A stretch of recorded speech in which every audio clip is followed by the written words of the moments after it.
she thought he was just a mechanic, until his son said, "He built the hospital you were born in." There are people who choose to live quietly, not because they have nothing to say, but because the weight of their story is too sacred to share with just anyone. In a sleepy town buried under winter snow, there's a man who fixes cars in a small garage at the edge of the road. He doesn't talk much, doesn't smile often, and most folks think he's just a simple mechanic. But what if I told you he once built the hospital you were born in? And what if the quiet life he lives now is not the whole story, but the beginning of something far deeper, far more human? This is not just a story about engines and tools. It's about loss, healing, and second chances, about how kindness can be loud without ever raising its voice, and how love, once broken, can still be built again, brick by brick, breath by breath. So if you're someone who believes that even the most ordinary people carry the most extraordinary stories, you're in the right place. If this kind of storytelling touches your heart, consider subscribing to the channel. It helps us keep bringing you stories that matter, and who knows, the next one might just be your favorite. Now let me tell you about the man who fixed more than just cars.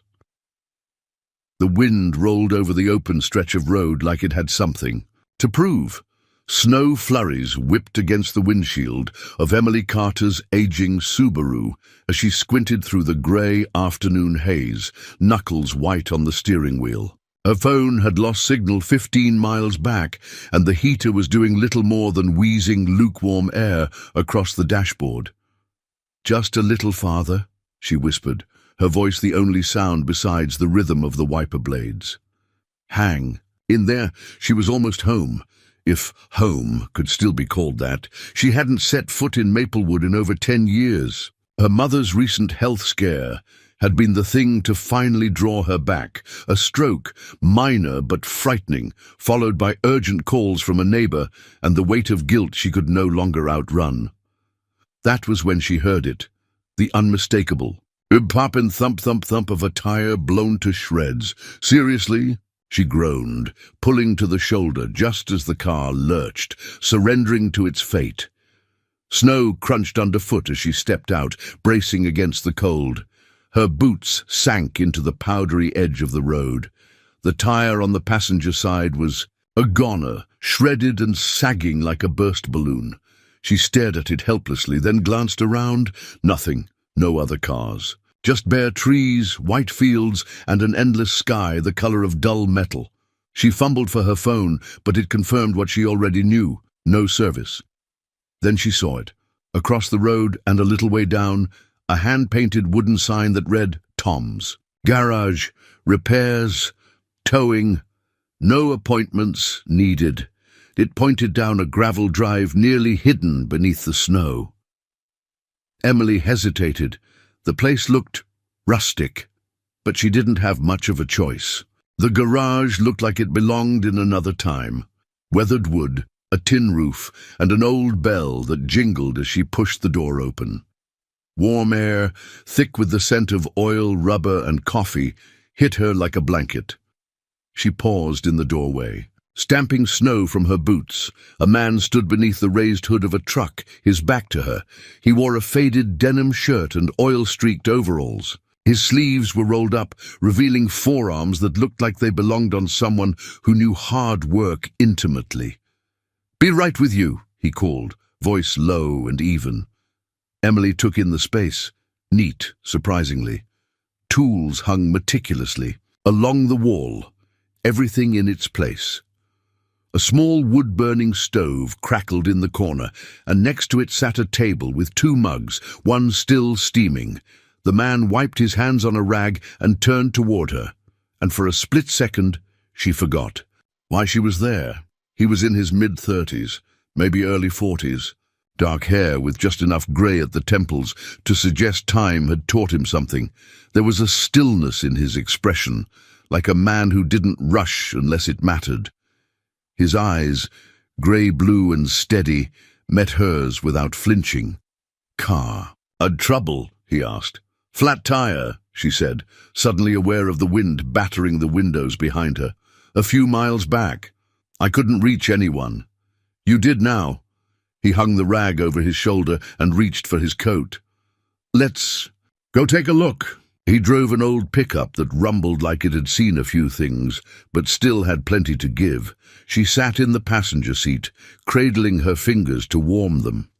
I'm Emily, by the way, she offered. He nodded. Tom. Just that. No last name, no small talk. Just Tom. They reached her Subaru, and Tom worked in practiced silence. He didn't complain about the cold, didn't sigh or comment on the sorry state of her spare tire. He simply got to work, his breath puffing clouds into the frigid air. I'm in town for my mum, she said after a while, trying to fill the quiet. She's recovering from a stroke. Maplewood's a good place to heal, he said without looking up. You live here long? 7 years. You like it? He paused, gave a half smile. It's quiet. That was all she got. Back at the garage, he offered her coffee and she took it gladly, wrapping her hands around the mug. I can pay you, she said, fishing into her purse. Tom shook his head. Don't worry about it. She blinked. Seriously, you're not the first person stuck in a snowstorm out here. Probably won't be the last. She didn't know what to say to that. He had the kind of calm that made you feel like maybe everything wasn't falling apart. Maybe you weren't alone in the world, even if you'd felt that way for a long time. From the corner, a soft voice piped up. Hi. A boy stood in the doorway to the back office, maybe 7 or 8 years old, with sandy hair and curious eyes. He held a half-finished drawing in one hand and a juice box in the other. That's Nathan, Tom said, setting down his cup. Emily smiled. Hi, Nathan. Is that a picture you're drawing? The boy nodded and walked over, showing her. A lopsided house with a smiling sun and 2 stick figures. This is me and Dad, and that's the garage. It's beautiful, she said genuinely. The boy beamed. Do you fix cars too? She laughed. I'm afraid I don't. I'm a nurse. Nathan's eyes lit up. Nurses are nice. They helped my mom when she was sick. Tom's face shifted just slightly, a shadow crossing his features. Emily sensed the unspoken story behind those words, but didn't press. Well, she said, rising slowly, thank you for the rescue. Both of you. Tom walked her to the door. You know where we are if you need anything. Outside, the snow was still falling, but it felt somehow less bitter. As she got in her car and drove away, she glanced in the rearview mirror. Tom stood in the doorway, watching the road. Not waving, not smiling, just standing there like a man who had seen too much and said too little. And for reasons she couldn't quite name, Emily felt like this wouldn't be the last time she'd see the man from the garage.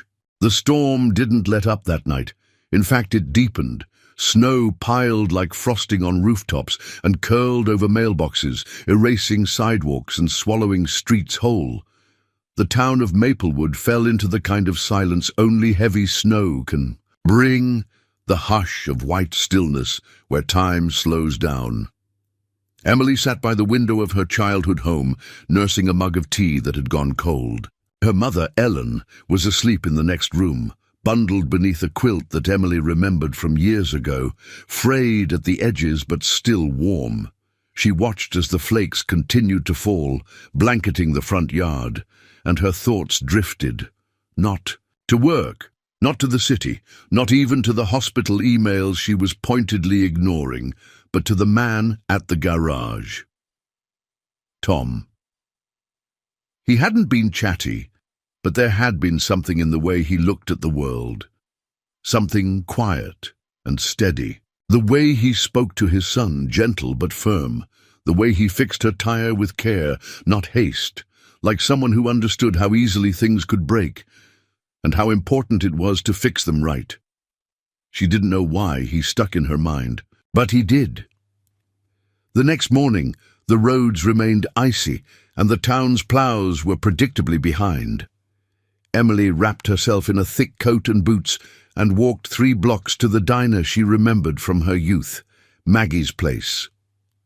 The bell, Above the door jingled as she stepped inside, greeted by the scent of frying bacon and fresh coffee. Locals were huddled in booths, parkas draped over chairs, steam rising from ceramic mugs. Maggie herself, now greyer but still sturdy as ever, came around the counter and hugged Emily like no time had passed. "You're Ellen's girl, Aunt." "You?" she said, patting her shoulder. "She said you'd be coming back. Welcome home, honey." Emily smiled. "Thanks. It's strange being back." "That's the way of it.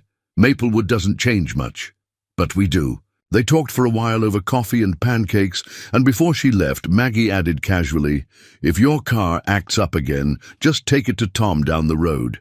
He's good with engines, and he's got a good heart, even if he keeps it under a flannel shirt." Emily chuckled. "I've already met him." "Oh, you have?" Maggie raised an eyebrow. "Well then, I imagine you already know." "Know what?" But Maggie only smiled and went back to the kitchen. Later that afternoon, with nothing pressing to do and a gentle itch of curiosity that wouldn't go away, Emily found herself walking back to Tom's garage. She told herself it was just in case she needed anything checked with her car. But deep down, she knew better.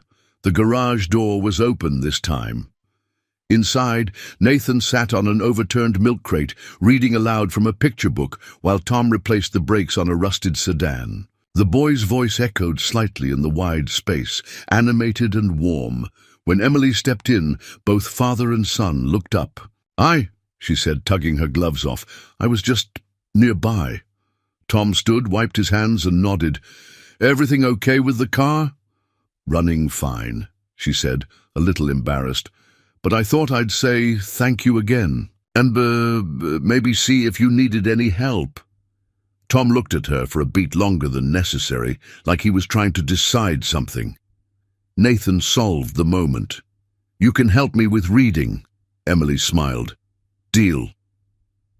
The hours passed without ceremony.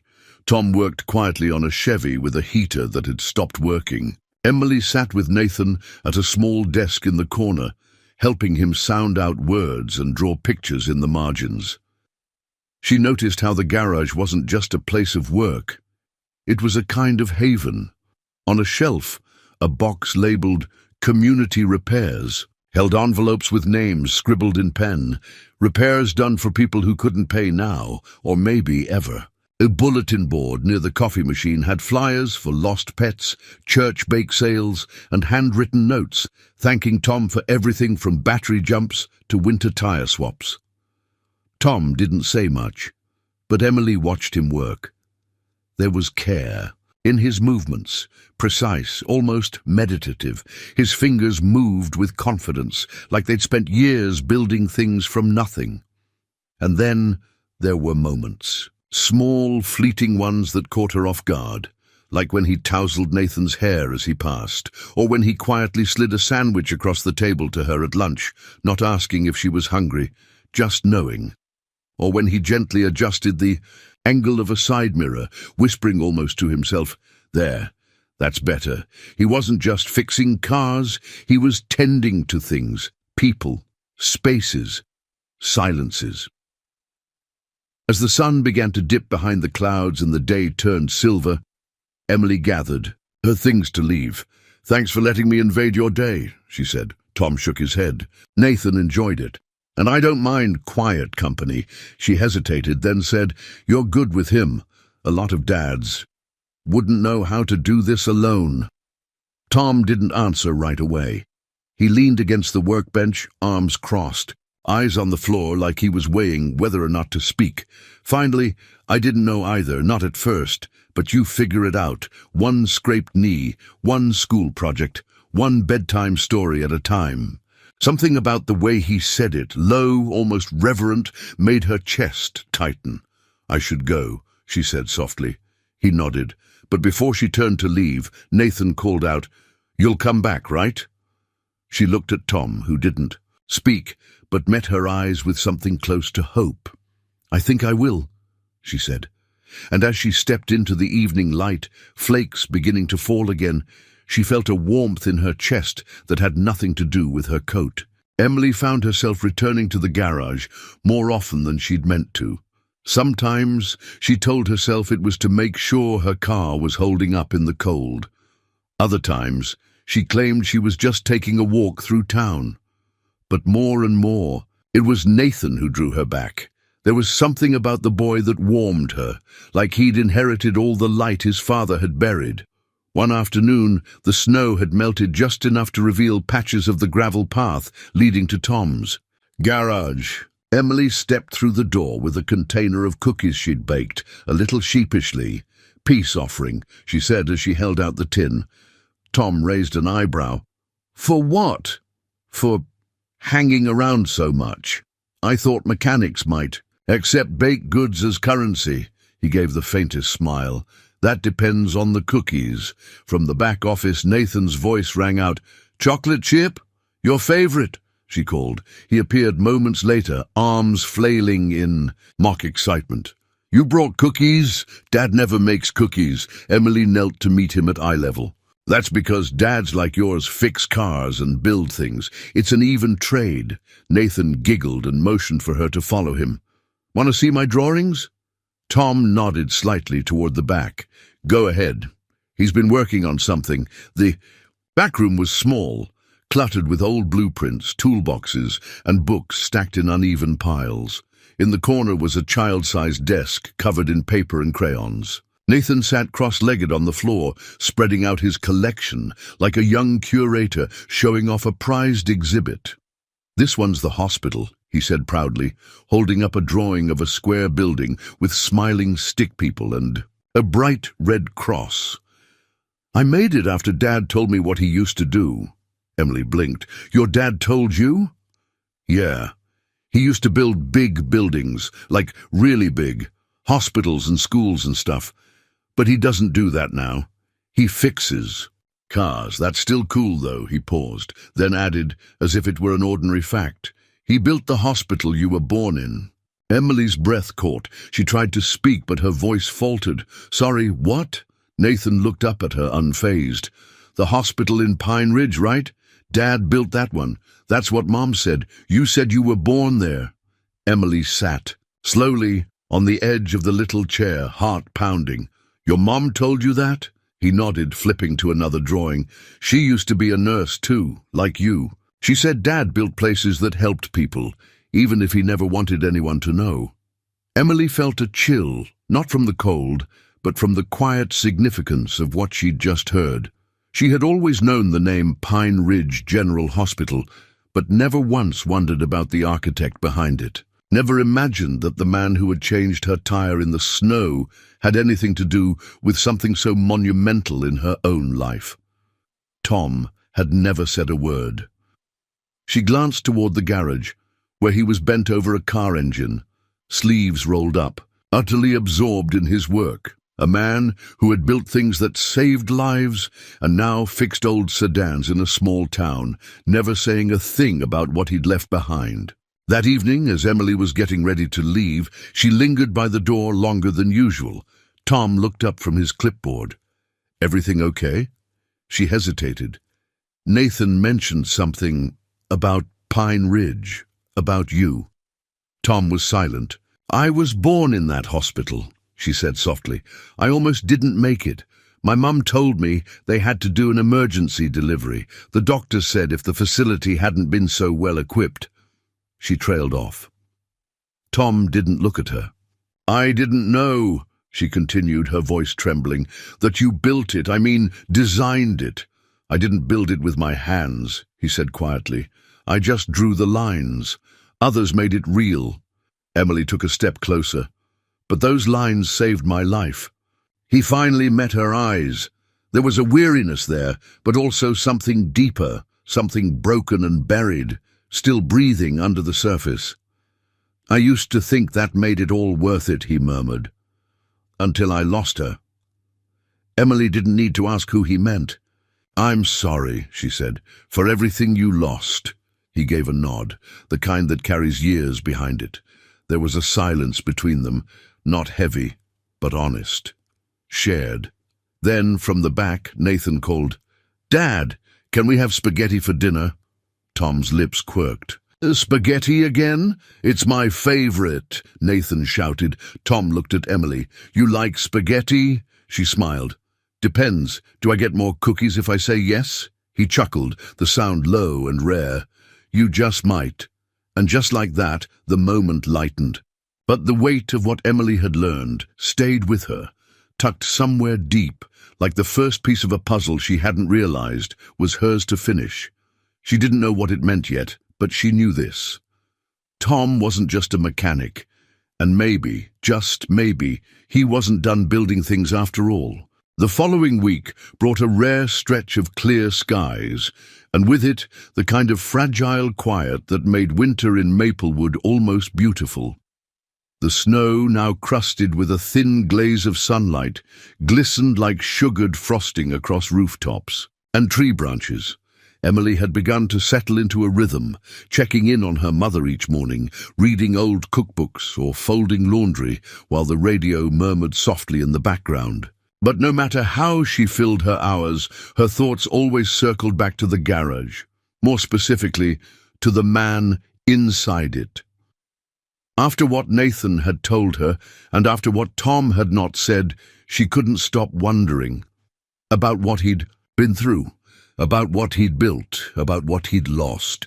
So when Nathan called on the landline 2 days later and asked, "Do you want to come for dinner tonight? We're making spaghetti again, and Dad said it's your fault." She didn't hesitate. "I'll be there," she smiled. "Tell your dad I'll bring dessert." That evening, Tom opened the door before she even knocked. He stood there in a dark blue sweater, sleeves pushed up, the faintest smell of garlic trailing behind him. It caught her off guard. How different. He looked outside of grease-stained overalls. "How human. You made it," he said. She held up a foil-covered dish. "Peach cobbler. My mom's recipe. She insists it can win over even the grumpiest of mechanics." His mouth quirked. "I guess we'll find out." Inside, the kitchen was warm and homey in a way she hadn't expected. Simple, yes, but clean, lived in, full of little signs that a father and son had turned a house into something more than shelter. A collection of hand-drawn pictures lined the refrigerator, and a stack of Lego creations guarded the far corner of the room. Nathan was already at the table, spinning noodles onto his fork like a pro. "I saved you the good seat," he announced, gesturing to the chair beside him. Emily took her place, laughter already curling at the edges of her lips. Over dinner, they talked about small things. Nathan's spelling test, the time he and Tom accidentally dropped a muffler on Tom's foot, the best place to sled after a fresh snowfall. It was light conversation, filled with warmth that grew in subtle waves. But Emily noticed something else, too. Tom smiled, not often, not broadly, but now and then, when Nathan said something particularly silly, or when she teased him about overcooking the pasta, which he denied, that quiet, reluctant curve of his lips would appear. And when it did, it changed his whole face, like someone had cracked open a shutter and let sunlight in. She found herself watching for it, craving it even. After dinner, they moved to the living room. Nathan was building a spaceship out of blocks, while Emily and Tom sat on the old sofa, nursing mugs of tea. A soft tune played from the radio on the shelf, some forgotten country song humming about time and love and old pickup trucks. "You've made a nice life here," she said quietly. Tom didn't answer right away. He stared into his mug like it held a deeper truth. "I didn't plan to stay," he said eventually. "I came here just looking for space, for silence." But then Nathan started school, and people here, they don't ask too many questions. "You don't like questions?" "I don't like the ones I don't have answers to." Emily let that sit for a moment. "I think sometimes the best answers don't come in words anyway." He looked at her then, a long, steady look, not guarded, not open either, but something in between, like he was still deciding whether to let her pass the door he'd kept locked for years. "Nathan talks about you a lot," he said. "He doesn't warm up to people easy." "Neither do you," she said, then flushed. "Sorry, that was But Tom didn't look offended. In fact, that rare smile returned, slight, almost invisible, but unmistakably real. "You're not wrong," he said. Outside, snowflakes began to fall again, drifting softly past the windows, like confetti from a sky that had decided to celebrate something small and beautiful. "Can I ask you something?" Emily said after a while. Tom's posture tensed slightly, but he nodded. "Do you miss it?" she asked. "Designing things, building." He didn't answer at first. The question seemed to pull something from deep within him. His fingers tightened slightly around the mug. "I miss what it used to mean," he said finally, "before it turned into something else." "What do you mean?" "When you build hospitals, you think you're creating safety, hope, a place where people walk in broken and walk out whole again. But then—" He stopped, the words caught in his throat. "But then sometimes they don't walk out at all," Emily finished softly. He looked at her, surprised. "I've worked in hospitals most of my adult life," she said. "I know that feeling. You give people the best care you can, and sometimes it's still not enough." He didn't speak, but something in his eyes shifted, like a brick quietly removed from a wall. "Maybe," she said gently, "you stopped building for others. But maybe now it's time to build something for yourself." The silence that followed wasn't uncomfortable. It was sacred. As she rose to leave, Nathan ran up and wrapped his arms around her waist in a quick, spontaneous hug. "Come back soon, okay?" "I will," she whispered, brushing his hair back. Tom walked her to the door. Outside, the snow had coated the porch steps in a thin layer of white. "Be careful on the road," he said. She turned, met his eyes. "I always am." He hesitated, then said, "Thanks for coming. Thanks for letting me in." And with that, she stepped out into the night, heart lighter than it had been in years, smile lingering long after the door had closed behind her. Somewhere in the distance, wind rustled through pine trees and carried with it the softest echo of something that felt a lot like beginning again. It was a Saturday morning, thick with the promise of snow. The town had that quiet before the storm feeling, clouds low, air heavy with the scent of pine and impending weather. Emily stood in her mother's kitchen, tying the last knot on a scarf, as Ellen sipped tea and watched her daughter with a half-smile. "You've been spending a lot of time at Tom's garage," her mother said, not accusingly, but knowingly. Emily shrugged. "Nathan's sweet, he's always inviting me over, and it's nice being around people who don't expect anything from you." Ellen's eyes twinkled with something between amusement and hope. "You mean people like Tom?" Emily didn't answer, not out loud, but inside something warm and unsure stirred. That afternoon she found herself back at the garage, not for any real reason, not because the car needed fixing, but because the quiet of that space had started to feel more like comfort than escape. Tom was in the middle of replacing a timing belt when she arrived. Nathan was in the corner, head bent over a Lego kit, tongue poking from the side of his mouth in concentration. Emily sat down beside him. "What are we building today?" "A hospital," Nathan said matter-of-factly. Emily blinked. "Really?" He nodded. "Dad showed me one of the drawings he did a long time ago. It had this cool glass atrium in the middle and a garden. I'm trying to copy it." "You know your dad used to design buildings, right?" she asked. Nathan looked up from his work, eyes shining with pride. "Yeah, he was one of the best. Mom said he built places that helped people." Emily smiled softly. "He doesn't talk about it much." "He doesn't like to," Nathan said with the blunt honesty of a child. "It makes him sad sometimes, but I think it also makes him proud." He picked up a small block and added, "It to the roof. He built the hospital you were born in, you know." Emily froze. "What?" Nathan didn't look up.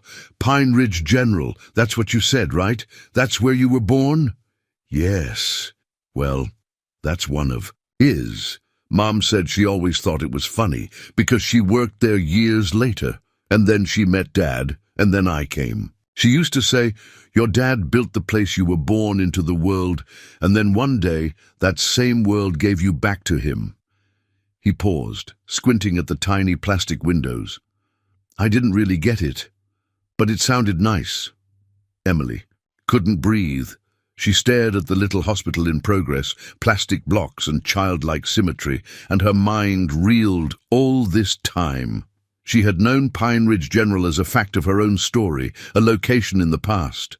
But to hear that, it had come from him, that Tom had once envisioned, designed and built the very space where she had taken her first breath. It felt like fate had drawn a silent circle around them. She stood slowly, legs a little unsteady.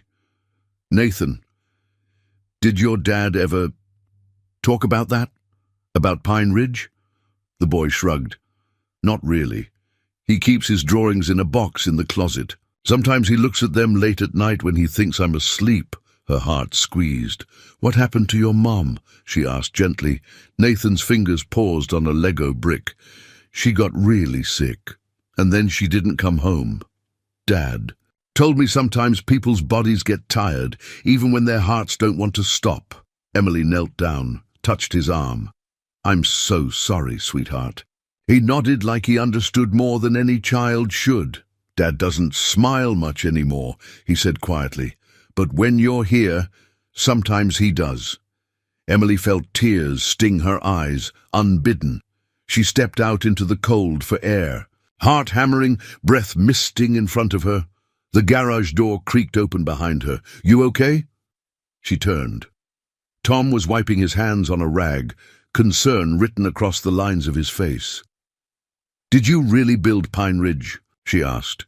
He froze. For a long moment neither of them spoke. Then he exhaled slowly.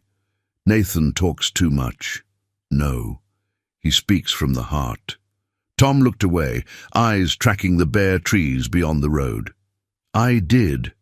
It was one of the last projects I led. I poured everything into it. Wanted it to feel like light, like healing could walk the halls with you. Emily's throat tightened. I was born there. Emergency delivery. They told my mom I almost didn't make it, that the facility saved us both. Tom didn't answer right away. When he did, his voice was low. Then maybe it was worth it after all. You don't talk about it. Why? Because it hurts. He swallowed hard. Because I spent years building places I thought could shelter people from pain. But when the woman I loved most in the world needed saving, I couldn't build fast enough. Emily stepped toward him, arms folded against the wind. You couldn't save her, but you've saved so much more than you know, including me. His eyes flicked up, locking onto hers. Something raw and fragile flickered there. A man standing. At the edge of memory, holding on with both hands. Tom, she whispered, you didn't stop building, you just forgot who it was for. Snow began to fall again, slow, quiet flakes tumbling like ash from a sky full of secrets. Tom didn't speak, but he didn't turn away either, and in that stillness, something changed. A door creaked open, not fully, but just enough for the light to start pouring in again. The snow didn't stop falling for 2 days. Schools closed, roads iced over. Maplewood became a quiet, frozen pocket of time where people stayed indoors and the world outside softened under a thick, white hush. Emily spent the days caring for her mother, sipping tea by the window and trying unsuccessfully not to think about Tom. But his name kept echoing in her thoughts, his hands so gentle yet certain. His voice, always quiet but steady. The way he spoke about his past, as if every word cost him more than he wanted to admit.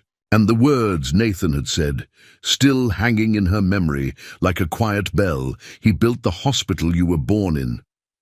What kind of man carried that kind of legacy in silence, and why? On the 3rd day, when the sun finally broke through the clouds and the snowplows rumbled through the town's arteries, Emily found herself standing at the Maplewood Public Library. The same small brick building she remembered from childhood, though the paint was more faded now, and the carpet carried the weight of decades. She didn't really know what she was looking for, only that her heart wouldn't rest until she understood. The librarian, a kind-faced woman in her 60s named Sharon, recognized Emily right away and welcomed her with a warm smile. "Looking for anything in particular, hon?" Sharon asked.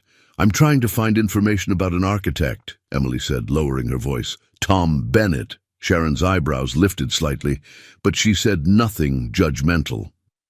"Now that's a name I haven't heard in a while. Give me a second." She disappeared into the back room. A few minutes later, she returned with a slim folder labeled Archive, Bennett T. in faded ink.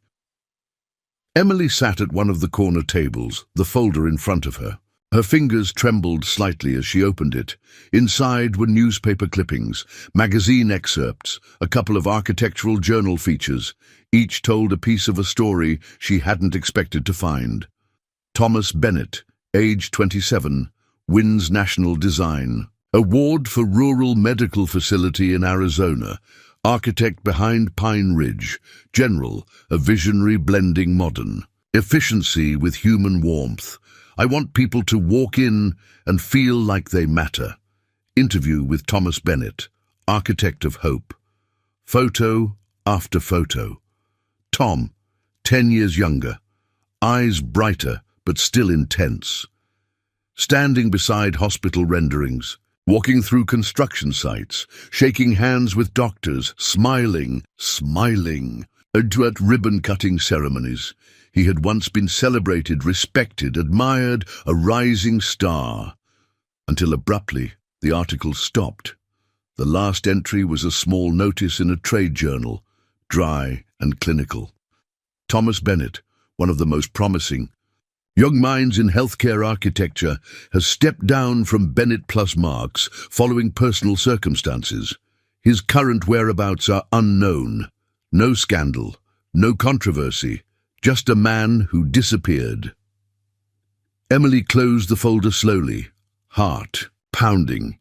He hadn't just left a job, he had walked away from a legacy. That evening, with the sky turning the color of slate, Emily stood in front of Tom's garage again. This time, she didn't wait to be invited. She walked in, carrying the folder, and found Tom wiping down a workbench, oil on his hands, his back to her. "I went to the library today," she said quietly. Tom stiffened but didn't turn. "I saw the articles, the awards, the designs. You were incredible." He set the rag down slowly. "I was good at drawing lines," he said. "That doesn't make me incredible." "You weren't just drawing lines, Tom. You were changing lives." He finally turned to face her, eyes unreadable. "Then why does it feel like none of it mattered?" Emily stepped closer, the folder in her hands, like a question she didn't know how to ask. "You built spaces where people were saved, where I was saved. That matters, Tom. Just because one terrible thing happened doesn't erase all the good that came before it." His jaw tightened. "I couldn't save her, Emily. All those buildings, all that planning, and when the woman I loved most was dying, I couldn't do a damn thing." "You're not a doctor," she said gently. "I was supposed to give her a place that was safe, a place where she could be safe. She didn't need a building, Tom. She needed you, and you were there. You're still here. You're raising your son with kindness. You're helping strangers in snowstorms. I'm no one," he said sharply. "Not anymore." His voice cracked, and for the first time Emily saw it, not just the grief, but the guilt, the way it had carved him hollow. The way it had convinced him that to suffer was to atone, that to disappear was somehow righteous. She stepped forward, closer now. "You can't build a life out of guilt, Tom. You can only build it out of love." Silence stretched between them. Long and raw, then his voice quieter. "I don't know how anymore." Emily reached up, her fingers brushing the edge of his sleeve. "Then maybe let someone help you remember." He looked at her, really looked at her. And for the first time, There was a flicker of something in his eyes not shadowed by the past. It wasn't peace. Not yet, but maybe permission to try. And for Tom Bennett, that was something. Later that night, back at home, Emily opened the folder again. She pulled out one particular image, a photograph of Pine Ridge General at sunrise. Light blooming through its glass windows, golden and soft. She traced the caption with her fingertip, designed by a man who believed buildings could heal. She smiled. He hadn't stopped healing people. He just needed someone to remind him. And maybe in doing so, she was healing too. Tom didn't come by the house the next day, nor the day after.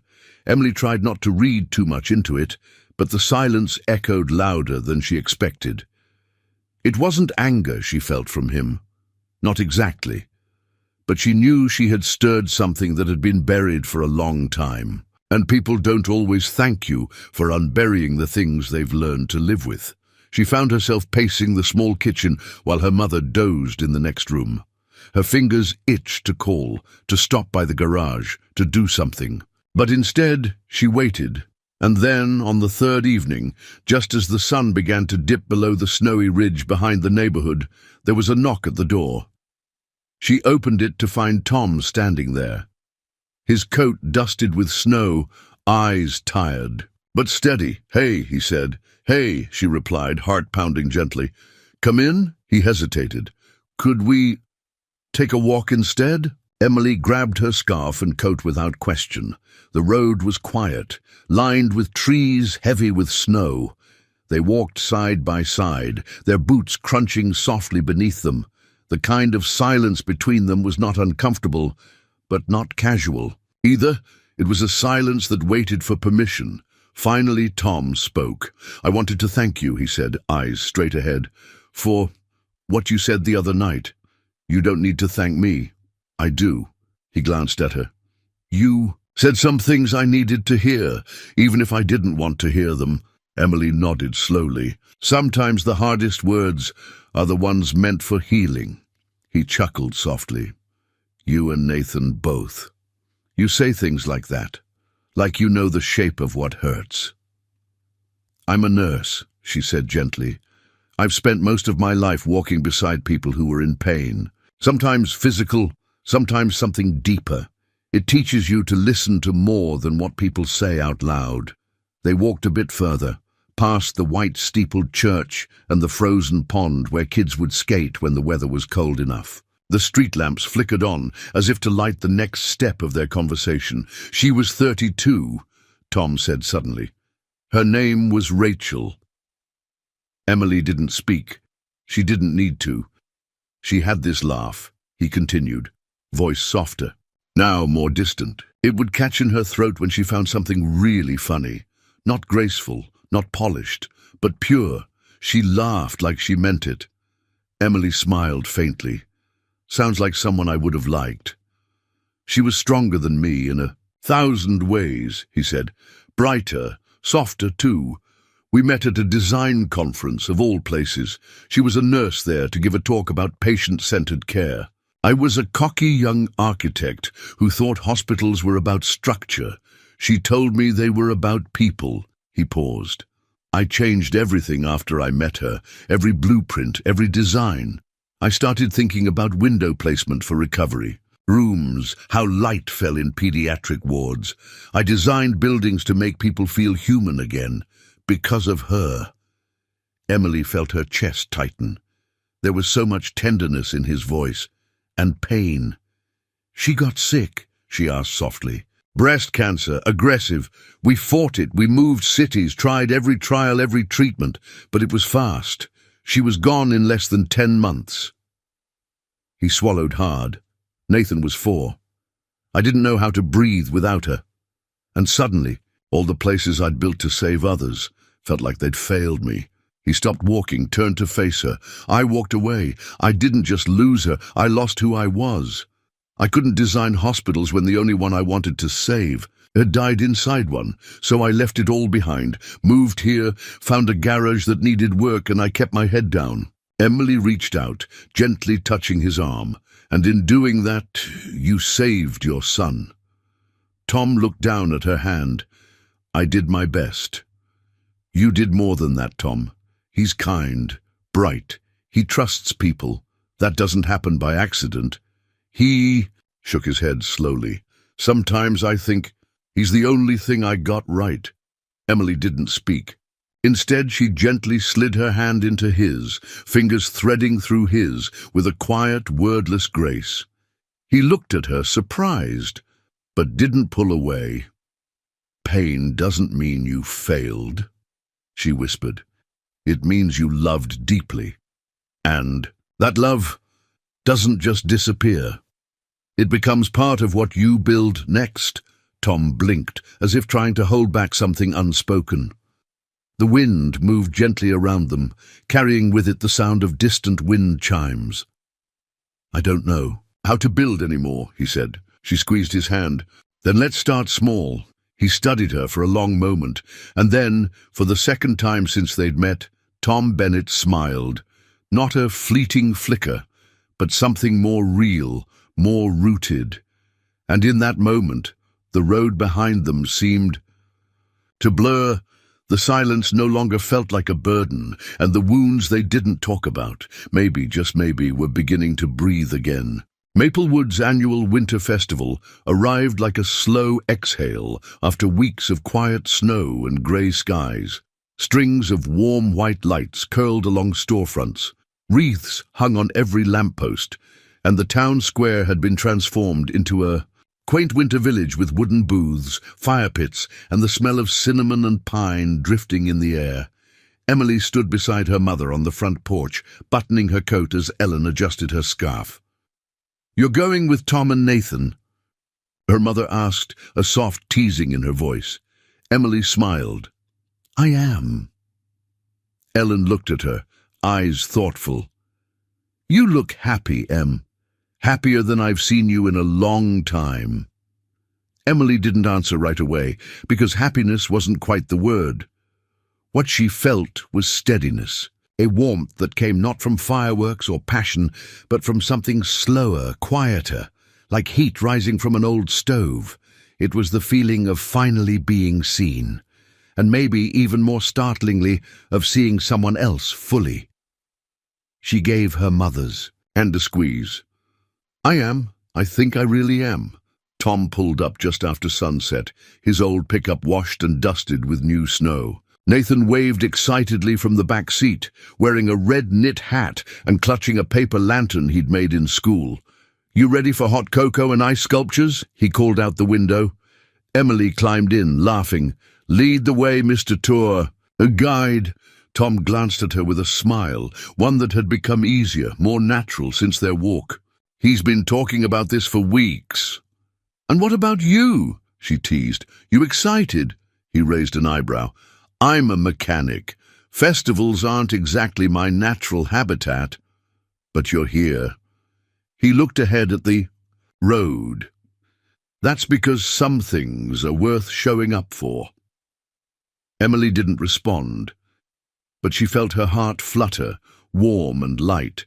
The town square buzzed with soft music and the crunch of boots on snow. Children ran between booths with painted faces and candy canes. Couples stood by fire barrels, sipping cider. A quartet played gentle jazz beneath a canopy of lights that glittered like stars trapped in branches. Nathan tugged them toward a wooden stall where a man carved a block of ice into a reindeer. The boy's eyes lit with wonder. Tom stood quietly beside Emily, hands tucked into his coat pockets, gaze following his son. "He gets that awe from Rachel," he murmured. She could see magic in things most people missed. Emily turned to him. "And he's not the only one." He glanced at her. "What do you mean?" "You fix engines, Tom, but you also fix people, whether you mean to or not." He gave a small smile, then looked away. "I don't always know what I'm doing."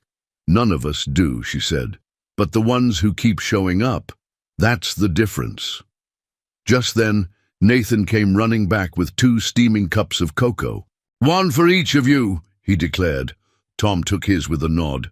Emily smiled as she wrapped her fingers around the warmth. Nathan pointed toward the far end of the square. "They're lighting the lanterns soon. Can we stay and watch?" Tom looked at Emily. "What do you think? I think we'd be crazy to miss it." The lantern release was Maplewood's most beloved tradition. Hundreds of paper lanterns, each carrying a handwritten wish or memory, released into the sky at once. Emily, Tom, and Nathan stood together near the edge of the crowd, their breath misting in the cold night air. Nathan held his lantern close to his chest. "Did you write something?" Emily asked him. He nodded. "I wrote, 'I hope my dad smiles more.'" Tom looked down, startled. Nathan met his gaze. "You used to smile with Mom. I want to see that again." Emily's eyes stung. She glanced at Tom, whose face had gone still, too still. Then he knelt in front of his son, resting a hand gently on Nathan's shoulder. "I'm trying," he said softly. "I really am." Nathan wrapped his arms around his dad's neck and hugged him tight. Tom closed his eyes for a moment, pressing his face into the boy's knit hat. When he looked up again, something in him had changed. Slightly, subtly, but clearly. A door cracked further open. A weight lightened. He stood and handed Emily a lantern of her own. "You want to make a wish?" he asked. She stared at the blank paper square, heart pounding. Then she wrote, "Let him believe he deserves another chance at happiness." When she looked up, Tom was watching her, not reading her words, but seeing her. And somehow, it felt like he already knew. The lanterns rose all at once, hundreds of golden lights lifting into the dark, snowy sky. The crowd hushed. Children gasped. Music swelled in the background, soft and slow, like something sacred. Emily felt Tom's hand brush against hers. She didn't move. Then his fingers laced into hers, quiet and sure. They stood that way, eyes skyward, watching the lights drift higher and higher, each one carrying grief and hope and memory and the unspoken prayers of everyone who'd ever wished for one more beginning. As the last lantern disappeared into the stars, Emily turned to him. "You smiled," she whispered. Tom looked at her, and this time his smile was wide, honest, real. "I guess I did." The Monday after the festival brought a quiet snowfall and a certain hush that seemed to linger long after the lanterns had faded from the sky. Emily stood in the garage, holding a tray of muffins she had baked with her mother that morning. Tom was out back with a customer, and Nathan was hunched over his Lego table in the corner, building what looked like an elaborate spaceship hospital hybrid. "I made a landing pad," he explained proudly. "For patients who come from other planets." Emily grinned. "That's very considerate of you." Nathan beamed, then asked, "Can you help me find the little red piece with the window?" She agreed, and began searching a nearby shelf where Tom kept extra boxes of odds and ends, screws, zip ties, mismatched bolts, and things labeled in handwriting that was half print, half mechanical precision. While looking, she knocked over a small, narrow shoebox. Its contents spilled across the floor. Old keys, a Polaroid of Tom, and a woman with a warm laugh frozen mid-frame, and a bundle of envelopes tied together with string. Nathan didn't notice, still buried in Lego pieces. Emily hesitated, then reached to gather the items. One envelope slid free from the stack and landed face up. It was addressed in Tom's handwriting to Rachel. "In case I ever forget how to say the things I should." Emily froze. Her fingers hovered over the letter. It wasn't hers to read. She knew that. But something about the weight of it, the years pressed into the folds, the sadness tucked beneath the ink, held her still. She wasn't prying. She wasn't trying to uncover secrets. She just wanted to understand.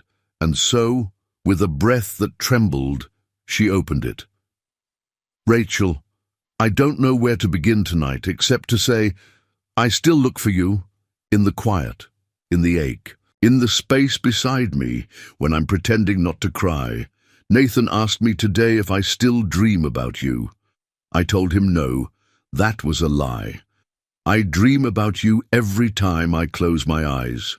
Your laugh, your hands, The way you whispered his name the first time you held him. You looked so tired that day, and still more alive than I've ever seen anyone. Do you know what it's like to build a place meant to save lives, and then lose yours inside it? I walk past the mirror sometimes and don't recognize the man there. He smiles less, talks less, loves less. He looks like someone who forgot how to hope, and maybe I did. But Nathan's growing, and he's good. God, Rachel, he's good. He asks questions you would laugh at and hugs without reason. He misses you, but he carries pieces of you that I can't. I don't know what I'm doing, but I'm trying, and when I can't try for me, I try for him. I hope that's enough. Love always, Tom. Emily closed the letter slowly. Her eyes were full, her throat thick. It was the rawest thing she had ever held, not just words, but grief distilled. A map of a heart broken in silence, rebuilding itself with nothing but fatherhood and memory. She gently retied the string around the letters, careful not to fold the pages too harshly. Then she tucked them back into the shoebox and returned it to the shelf, just as Tom stepped back inside, wiping snow from his shoulders. "Customer with a frozen battery," he said. "It's that time of year." Emily turned, unsure whether. Her face still betrayed the emotion behind her eyes. Tom looked at her for a long second. Something in his gaze sharpened, quiet but perceptive. "You okay?" She hesitated, then nodded. "Yes, just thinking." He didn't press, but she noticed the way his shoulders tensed, the way his glance briefly flicked toward the shelf where the shoebox sat. He knew, and still, he said nothing. That night, after dinner, Emily lingered as Nathan went to brush his teeth and get ready for bed. Tom stood by the sink, drying dishes while she watched him, heart full. "Do you miss her every day?" she asked softly. He didn't turn, but his hands slowed. "Yes," he said. "Some days it's like a shadow. Other days it's like drowning." "I read your letter," she whispered. He froze. "I didn't mean to. It fell out of a box. I should have put it back right away. I'm sorry." For a long time he didn't speak. Then he turned, towel in hand, and met her gaze, not angry, not defensive, just bare. "I wrote those letters to keep breathing," he said. "When talking out loud felt like betrayal." "I understand," she said, "more than you think." He searched her face. "Do you?" She stepped closer. "Yes, because I've been carrying my own shadows too. I lost a patient once, a child. I tried everything, but sometimes medicine doesn't reach deep enough." She took a breath. "I stopped nursing for almost a year, couldn't walk into a hospital without shaking. I didn't talk about it, not even with my mom. I just carried it, alone." Tom looked at her, really looked at her, like he saw not just her now, but her then. "I guess we both forgot how to ask for help," he murmured. "Maybe," she said, "but maybe we don't have to anymore." The silence that followed was heavy, but not with grief this time, with possibility. Tom reached for her hand, and this time when she took it, he didn't let go. It started with a sketch, a quiet morning, a warm mug of coffee, and an empty page. Tom sat at the small kitchen table while Nathan played on the floor and Emily stirred oatmeal on the stove. The snow had begun to melt in Maplewood, leaving behind muddy sidewalks and soft fog that clung to windows like breath. He didn't intend to draw. The pencil had been resting beside the mail. The notebook was something Nathan had left open, pages filled with rockets and robots and buildings shaped like clouds. But then, without thinking, Tom picked up the pencil and began to move his hand. Lines, curves, a central hallway, wide windows. Facing east, a small exam room, a waiting area filled with light. Emily glanced over her shoulder and stilled. "Is that?" she asked. He didn't look up. A clinic? Small, just 4 rooms, but with a walk-in entrance and a family corner. For Maplewood, Tom gave a slow nod. We lost the nearest clinic 2 years ago when they closed the county branch. People have to drive 40 minutes now for something simple. It's stupid. This town deserves better." Emily set the spoon down, walked over and stood behind him. Her hand rested gently on his shoulder. "You're building again," she said softly. Tom let out a breath. "I guess I am." And for the first time, it didn't feel like a betrayal of Rachel's memory. It felt like a continuation of it. She had believed in healing, and maybe so did he. Over the next few weeks, the blueprint grew. In shape, in detail, and in spirit. Tom worked on it in the evenings after closing the garage. Sometimes Nathan sat beside him, drawing his own ideas. "You should make the exam table shaped like a race car." And sometimes Emily would quietly bring tea and read beside him in silence. It wasn't just a clinic, it was a promise. To the town, to Rachel, to himself, and to a future he wasn't afraid of anymore. The town council meeting was held on a rainy Thursday evening inside the community center. Tom hadn't stood in front of a crowd in nearly a decade, but that night he did.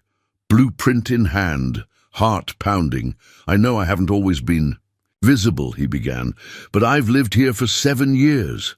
I've seen what this town gives and what it needs, and what it needs is basic care close to home."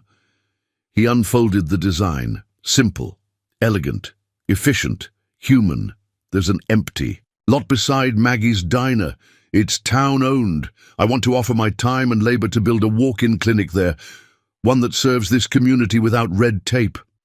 I'll donate the design. I'll lead the build. I'm not asking for money, just permission and a little trust. There was silence. Then Maggie stood from the back. "I trust you, Tom Bennett," she said, "and I think this town should too." Applause followed. Not thunderous. Maplewood wasn't that kind of place, but real, steady, and enough. Enough to say yes. That night, back at the garage, Emily found Tom standing at the doorway, looking out at the wet pavement glistening under the streetlight. He didn't say anything, so she walked up beside him and simply said, "You did it." He turned to her. "No," he said, "we did." She blinked, surprised. He continued, "You reminded me what I'd forgotten. That building isn't just about steel and wood. It's about faith, in people, in tomorrow." He reached into his coat pocket and pulled out something small, a folded square of paper, slightly worn at the edges. It was her lantern wish. She looked up at him, eyes wide. "You read it?" Nathan found it, thought it was mine. He paused. "I almost didn't read it, but I'm glad I did." He stepped closer. "Emily, I'm not good at this. I don't know what comes next, but I do know I want to build something with you, whatever it is, wherever it goes." Her breath caught. "Even if it's not perfect?" she asked, voice trembling. "I'm done chasing perfect," he said. "I want real." And then, for the first time, he reached for her. Not tentatively, not by accident, but fully, with both hands and his whole heart. She stepped into him, and together they stood in the open doorway of the place where engines had been repaired, hearts had been mended, and blueprints of the soul had begun again. 3 weeks later, a wooden sign was staked into the frozen ground on the empty lot beside the diner. The paint was still wet, the corners still raw, but the words were clear: "Future home of Maplewood Community Health, designed with care, built with love." Tom stood beside it with Nathan on his shoulders and Emily's hand in his. And in that moment, he realized he wasn't just building a clinic. He was building a life again. Spring came slowly to Maplewood.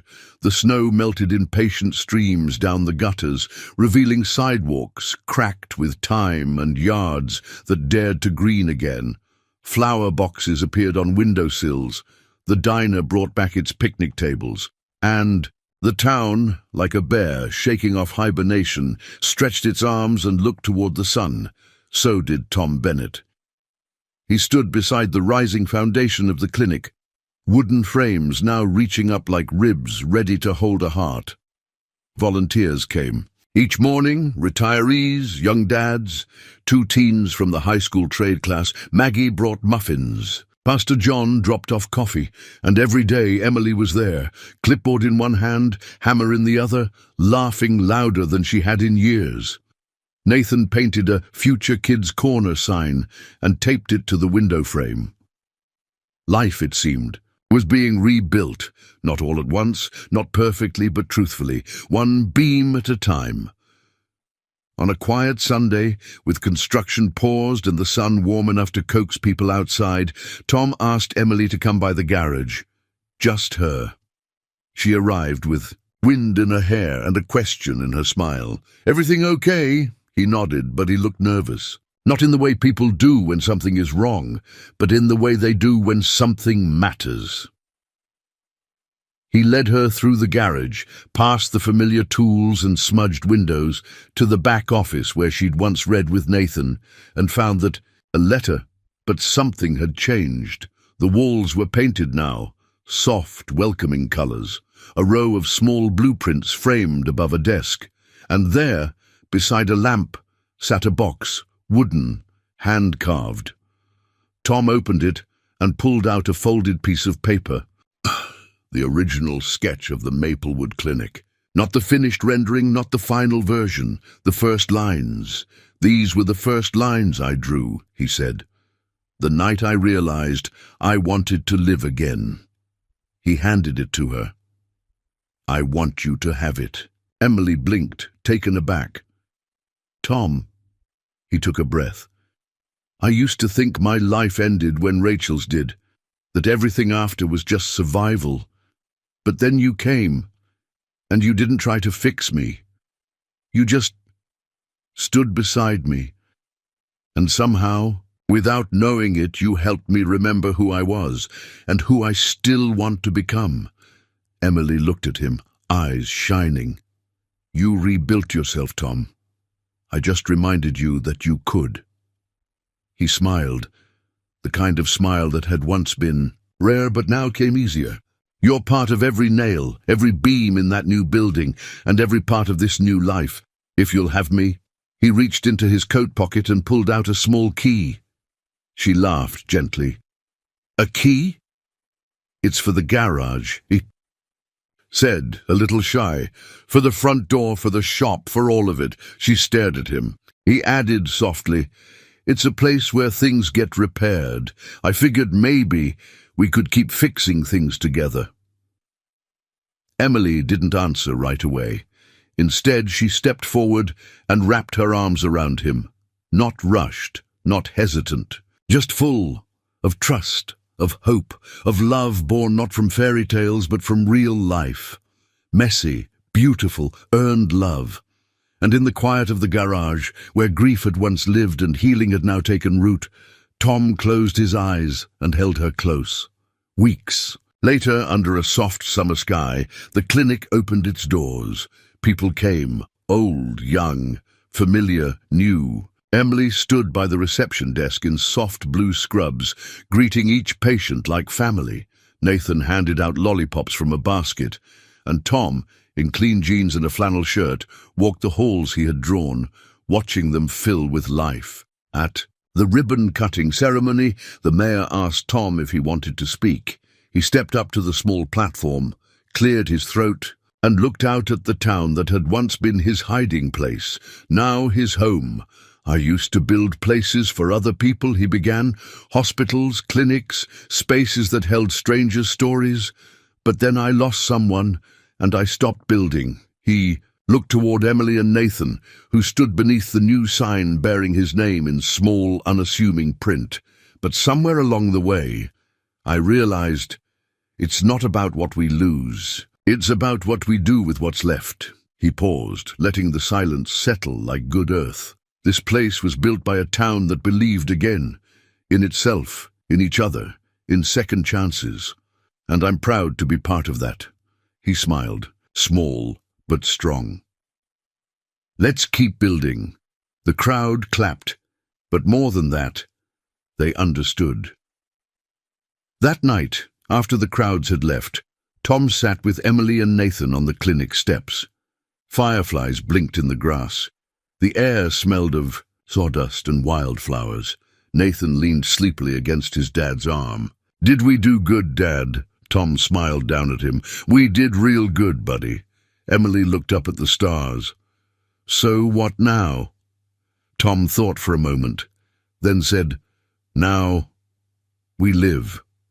And they did. Not perfectly, but fully and always together. In the garage where love was repaired. We'd love to hear from you. Where are you watching from? Are you from a small town like Maplewood, or maybe a big city where stories like this still manage to find a home in your heart? Leave us a comment below. We read everyone, and your thoughts truly mean the world to us. And if you enjoy heartfelt stories like this, filled with love, healing, and second chances, don't forget to subscribe to the channel and tap the bell so you never miss a new story. From our little storytelling corner to wherever you are in the world, thank you for spending your time with us. Your presence here is a gift. Until next time, take care of your heart and the hearts around you.